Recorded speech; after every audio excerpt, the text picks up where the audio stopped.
matag adlaw. Adunay mga panghitabo dito sa kauluhan, panghitabo sa gawa sa atong nasod, ug adunay mga panghitabo dinhi sa atong dapit. Mga panghitabo nga mo'y makapaikag sa katawhan, nga mabinantayon sa lakat ug dagan sa panahon karon. Itanyag ning istasyon DXSR ang 7 o'clock Breakfast News.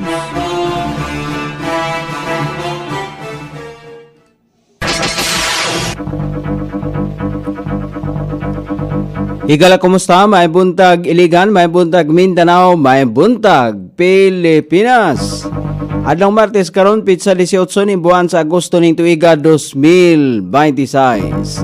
Sangan sa to station manager Pastor Robin Sulapas. Kini ang inyong KSR Kabisaya Nunay B ang mahatod sa hanay sa balita sa alas 7. O karon sa uluhang tudling sa ato mga balita, walay trabaho, nakuhaan og syabo sa bypass sa Barangay Saray.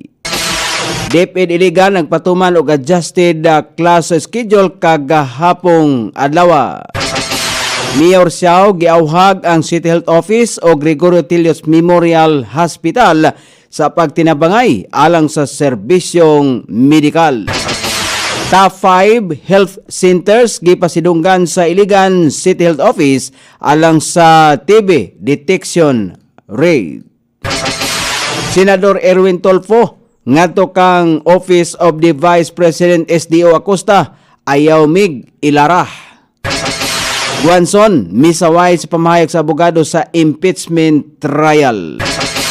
Balita sa gawa sa nasod, mga rebuilding Houthi giatake ang mga katawan sa Saudi Arabia, 11 samdan sa naasing pagpangatake. Balita sa kinabuhing Kristohanon, mga Kristohanon sa Algeria, padayon ang panimbahon sa tago, human nga gipasirado sa gobyerno ang nailhang mga tigumanan. Kini ang uluhang tudling sa itong mga balita, nga dalit kanato ning istasyon. DXSR 106.7 sa inyong FM dial. Ang bugtong radyo sa Dakbayan Siligan nga nagsibya sa balaang kasulatan, pinasubay sa Inspired and Preserved. Not simply dictated, King James Version sa Anchor Broadcasting Corporation. O karon sa complete nga detalye, nadakpan sa mga operatiba sa Police Station 5 ang usa ka 28 anyos nga lalaki sa gipahigayong drug bypass operation sa Purok 6 Barangay Saray sa niaging kadlawon. Ilhan ang sospetsado sa alias nga Irve, walay trabaho ug residente sa nahisgutang dapit. Na baligyaan sa sospetsado ang poser buyer ug usa ka pakete sa gituang Cebu nga nagkantidad og 200 pesos sa nahitabong entrapment operation sa alas 12:22 sa niaging kadlawon. Sa pag-inspeksyon sa mga otoridad, nakuhaan pa ang sospetsado og dugang 3 ka pakete sa gituang Cebu. Giangkon sa sospetsado ang mga nakumpiskang ebidensya og nagkanayon nga gipalit niya ang maong mga item gikan sa usa ka kaila. Dugang pa niya nga wala pa siya laing record sa kaso. Anaa sa kustodiya sa Police Station 5 ang sospetsado alang sa pagpasaka og kaso nga paglapas sa Republic Act 9165 o Comprehensive Dangerous Drugs Act of 2002.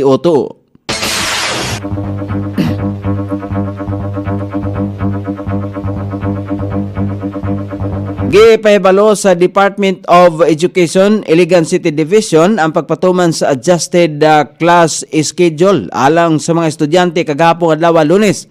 Base sa gipagawas nga pahibalo ang face-to-face classes, ipahigayon lamang gikan sa alas 7 sa buntag hangtod sa alas 11:30 sa udto isip shorting class sa schedule. Gihangyo sa DepEd Iligan City ang mga ginikanan magtutudlo og mga estudyante sa pagsabot og kooperasyon aron masiguro ang luwas, kalidad og makahuluganong pagkat-on. Gipahinumduman usab ang tanan nga mga magmonitor sa opisyal nga pahibalo sa DepEd Iligan City alang sa posibleng dugang nga kalambuan. Ang DepEd Tibok Nasod padayong nagpatuman og mga emergency learning measures kung adunay mga sitwasyon nga mamahimong makaapekto sa regular nga operasyon sa mga eskwelahan. Giauhag ni Mayor Frederick Siao ang City Health Office o Gregorio Tilios Memorial Hospital nga magtinabangay aron mas dali og hapsay nga mapaabot ang serbisyong medikal ngadto sa katawhan.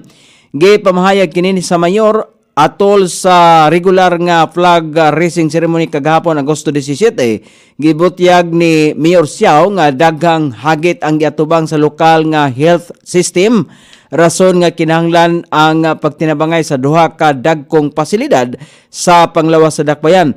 Giawag usab niya ang tibok health sector sa pagpadayon o pagpapsay pa sa ilahang pagserbisyo. Subay niini hinay-hinay na nga gipatuman ang mga kausaban sa maong sektor. Lakip na ang pagpaandar sa mobile health clinic alang sa mga bukirang dapit, pagdugang og mga doktor og nurse og uban pang mga intervention. Ang pagpalambo sa serbisyong medikal usa sa mga nagunang prioridad sa administrasyon ni Mayor Siao aron masiguro ang panglawas sa tanang Iliganon.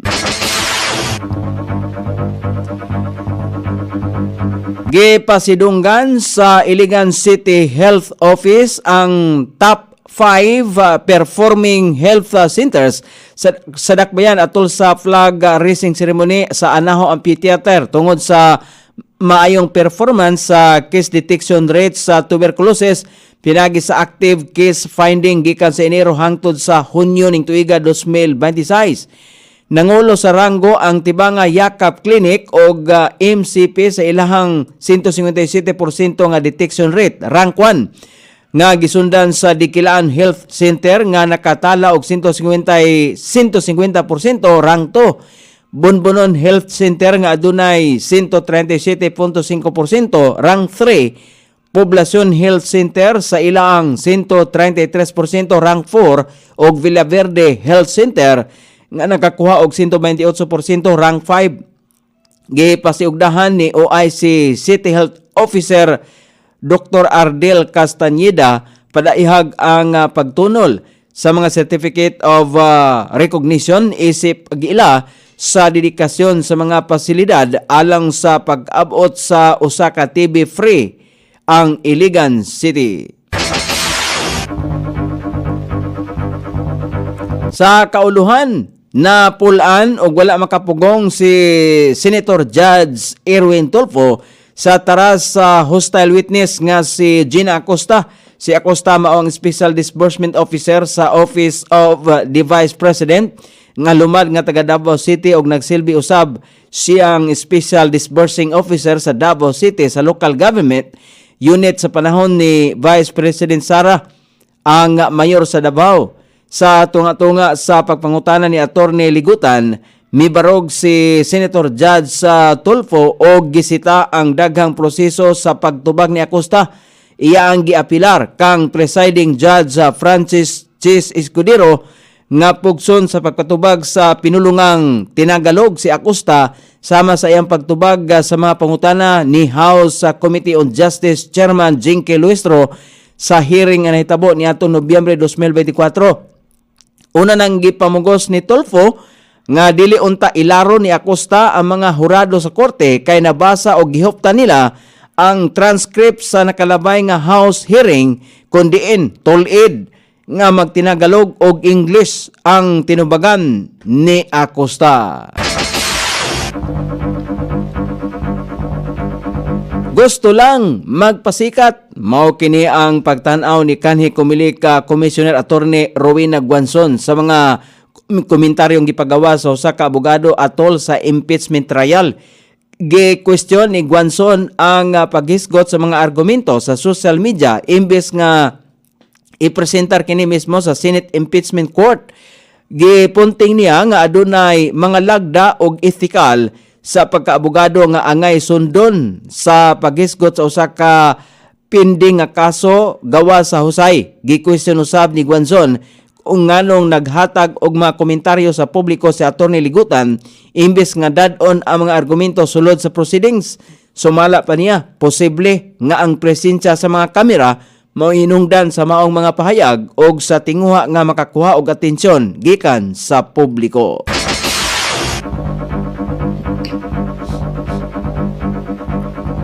O karon sa balita sa gawas sa nasod na samdan ang 11 ka mga tao sa nasod sa Saudi Arabia human nga giatake sila sa mga miyembro sa rebuilding grupo nga Houthi.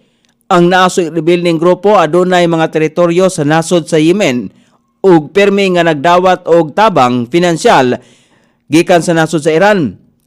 Sumala pa sa Saudi, sa 11 ka mga nasamdan, 7 niini ang mga lumulupyo sa nasod, 2 ka Egyptians, 1 ka Yemeni o 1 ka Pakistani. Sa kasamtangan, padayon gihapon ang panagbangi sa mga kasundaluhan sa Saudi o sa mga miyembro sa Houthi haduol sa border sa 2 ka nasod.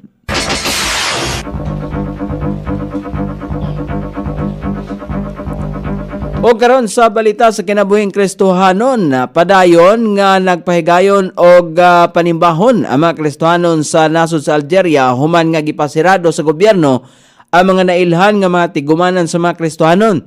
Ang nasoing lakang nga ipasirado ang mga tigumanan gisugdan kaniadtong tuig 2017 tungod kay usa ka predominantly Muslim country ang Algeria.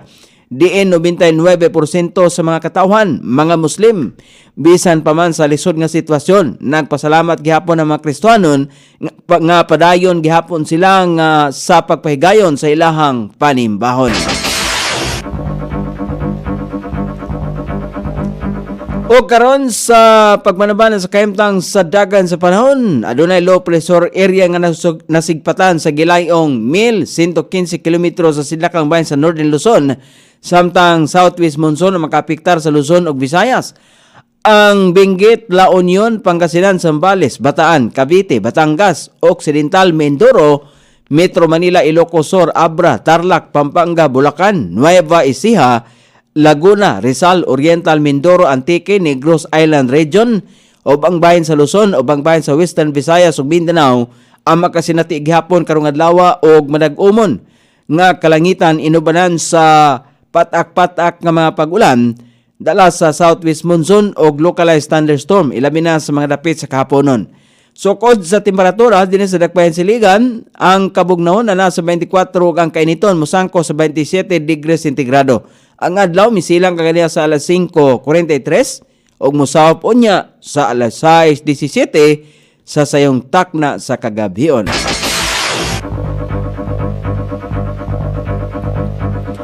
Inyong nabati ang kinatibuk ang hanay sa balita sa alas 7 nga dalit kanato ning istasyon. DXSR 106.7 sa inyong FM dial. Ang bugtong radyo sa dakbayan siligan nga nagsibya sa balaang kasulatan. Pinasubay sa Inspired and Preserved. Not simply dictated King James Version sa Anchor Broadcasting Corporation. Sangan sa tigsuat sa atong balitang internasyonal ug sa kinabuhing Kristohanon, Pit Jan sa balita lokal, Coney Island. Sa ato station manager, Pastor Ruben Sulapas. Kini ang inyong KSR Kabisaya. Nunebi, magpasalamat ug mingon, maayong buntag, Iligan.